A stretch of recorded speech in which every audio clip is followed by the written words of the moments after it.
Hello and welcome. In today's video, we're going to explain how to use an automatic gear shift properly.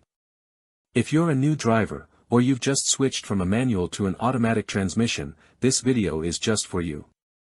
Let's break down what each letter and gear mode means and when to use them. P. Parking. P stands for parking. This locks the transmission so the car doesn't move. Only use this when the car is at a full stop and you're turning off the engine. R. Reverse. R is for reverse. Use this when you want to back up. Important tip, always come to a complete stop before shifting to or from R to avoid damaging the transmission. N. Neutral. N stands for neutral. In this mode, no power goes from the engine to the wheels, even if you press the gas. It's useful during long stops, like at red lights or when towing the car.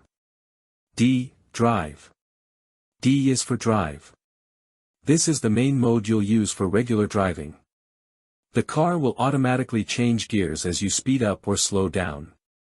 D3, third gear limit. This setting limits the transmission to the first 3 gears, great for city driving, downhill slopes, or when you want more control over speed and braking. 2. Second gear. This holds the car in second gear. It's useful when climbing hills or driving on slippery roads. It gives you more torque and better traction. L. Low gear. L stands for low. It keeps the car in the lowest gear for maximum power at slow speeds.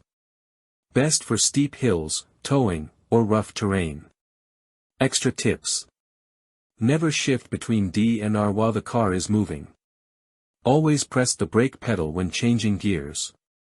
Don't use N while going downhill, you'll lose engine braking. And there you have it, a full breakdown of how to use an automatic gear shift.